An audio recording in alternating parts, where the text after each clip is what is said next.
Oke, bismillahirrahmanirrahim. Assalamualaikum warahmatullahi wabarakatuh. Halo teman-teman semua, kenalin namaku Faisal Rahman dari program studi Pendidikan Sejarah angkatan 2019 Universitas 11 Maret Surakarta. Jadi, pada hari ini aku akan menjelaskan rencana pelaksanaan pembelajaran atau RPP. Nah, sebelum lebih lanjut, mungkin teman-teman belum tahu apa itu rencana pelaksanaan pembelajaran. Nah, rencana pelaksanaan pembelajaran ini adalah rencana yang dibuat oleh guru yang digunakan pada saat pembelajaran dan dibuat dalam berdasarkan beberapa materi atau dikhususkan untuk satu materi saja. Nah, fungsi dari RPP ini adalah untuk mengarahkan pembelajaran. Jadi nanti ketika guru melakukan pembelajaran, guru tidak bingung, guru sudah tahu apa yang harus disampaikan pada saat pembelajaran, dan untuk siswanya sendiri, siswa juga akan lebih paham apa saja target yang harus bisa dicapai pada pembelajaran, dan apa saja yang diharapkan oleh guru kepada siswa pada saat pembelajaran. Nah, gimana sih contoh RPP itu? Nah, ini bisa dilihat ya teman-teman. Kalau ini namanya RPP daring. Kenapa aku memilih RPP daring? Karena RPP daring itu lebih afdol nggak sih teman-teman? Kalau lagi masa corona gini kan masih sekolah online. Jadi nanti teman-teman punya lebih banyak bayangan untuk bagaimana menjelaskan materi pembelajaran sejarah pada saat pembelajaran online ini.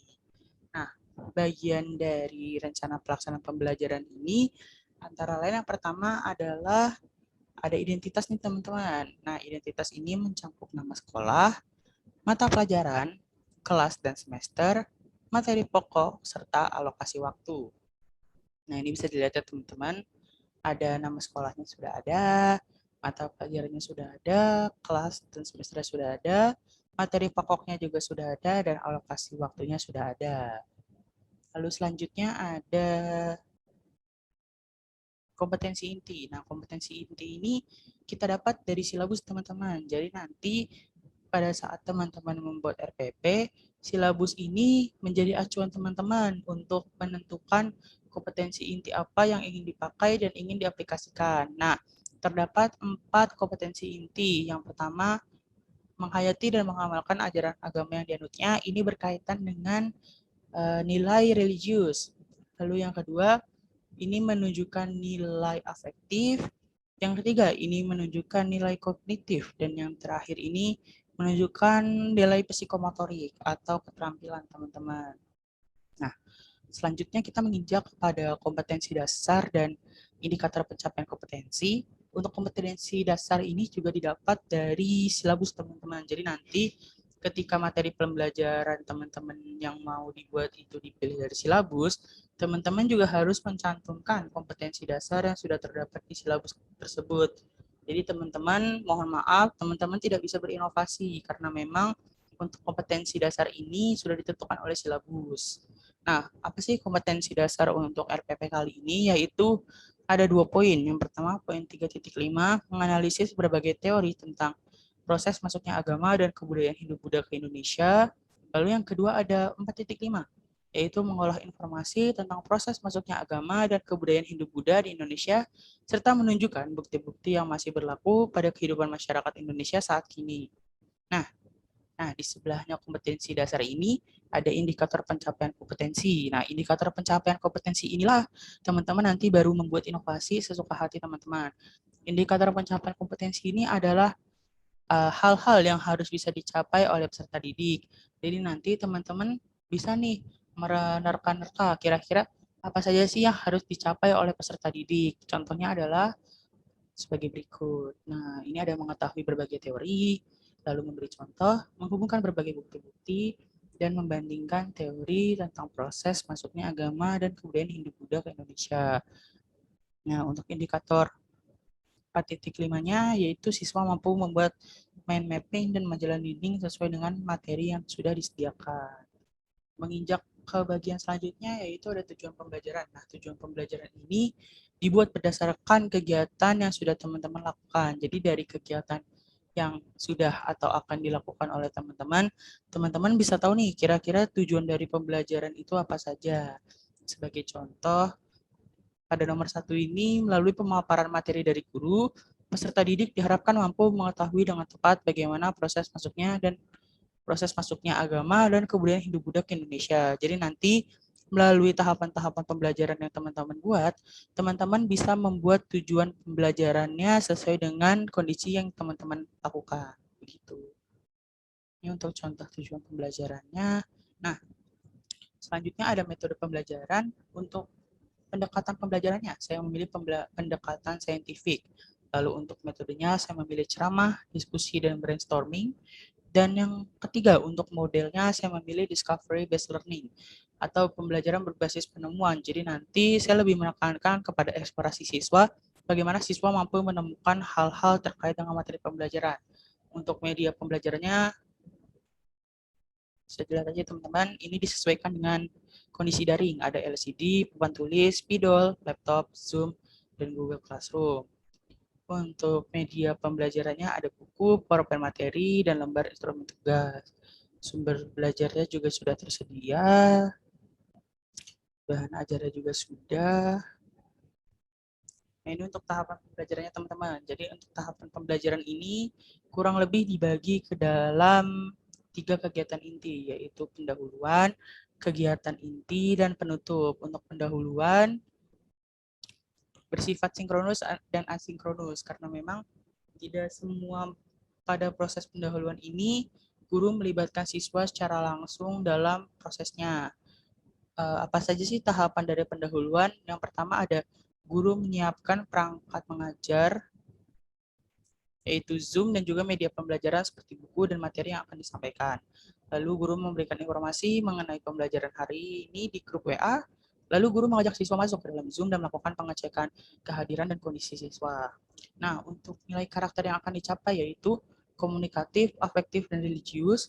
Sementara untuk keterampilan abad 21-nya itu ada communication, creativity, dan collaboration.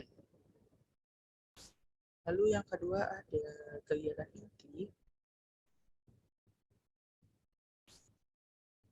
Nah, untuk kegiatan inti ini, guru yang pertama adalah melakukan penjelasan materi. Nah, guru menjelaskan materi yang akan dipelajari pada hari tersebut, mulai dari KD, IPK, dan juga penilaian hariannya. Lalu yang kedua adalah guru melakukan diskusi dan tanya jawab dengan siswa. Lalu guru memerintahkan siswa untuk mengerjakan studi kasus secara berkelompok di breakout Zoom yang sudah disediakan. Pembelajaran bersifat sinkronus, nilai karakter yang ingin dicapai adalah komunikatif dan nilai kecakapan abad 21-nya yaitu ada communication, creativity, and collaboration. Lalu ada diskusi siswa. Yang pertama, siswa melakukan diskusi sesuai kelompoknya di breakout Zoom yang sudah disediakan.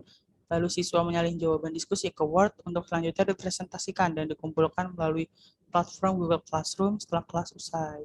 Pembelajaran bersifat asinkronus, nilai karakter yang ingin dicapai adalah mandiri, tanggung jawab, dan religius. Untuk nilai kecakapan abad 21 ada communication, creativity, and collaboration. Nah, bagian selanjutnya adalah presentasi siswa. Ini juga masih masuk dalam kegiatan inti. Yang pertama adalah guru menunjuk perwakilan kelompok untuk membacakan hasil diskusi. Lalu yang kedua, guru memberikan masukan atas jawaban yang dikemukakan. Pembelajaran bersinkronus karena melibatkan guru. Nilai karakter yang dicapai adalah berani, mandiri, dan bertanggung jawab. Dan kegiatan penutup yang terakhir. Nah, yang pertama ada guru memberikan penguatan materi yang sudah disampaikan, guru memberikan informasi mengenai tugas yang harus dikerjakan, dan informasi mengenai materi pertemuan selanjutnya. Yang terakhir, guru menutup kegiatan pembelajaran dengan salam dan doa. Pembelajaran bersifat sinkronus, nilai karakter yang ingin dicapai mandiri, komunikatif, dan religius.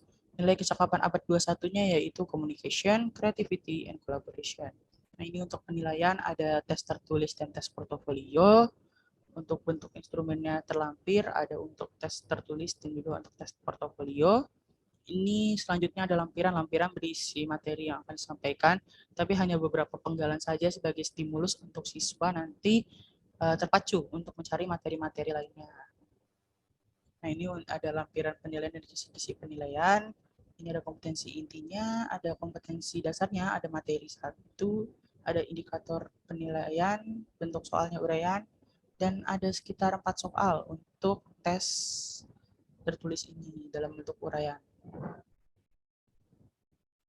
Ini untuk soalnya. Ini untuk penugasannya ada membuat mind mapping, lalu ada kunci dan skor penilaian untuk jawaban pengetahuan, lalu ada ini untuk penilaian keterampilan.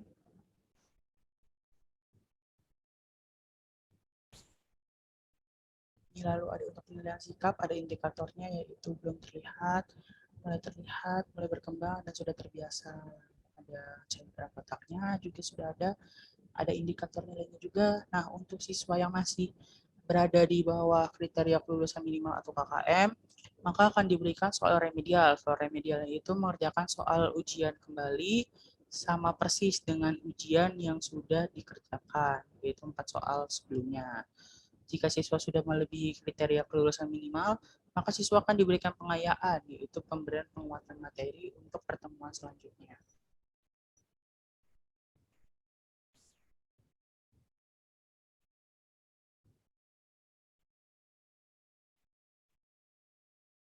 Nah, karena ini sudah berada di ujung dari RPP saya cukupkan. Terima kasih atas perhatiannya.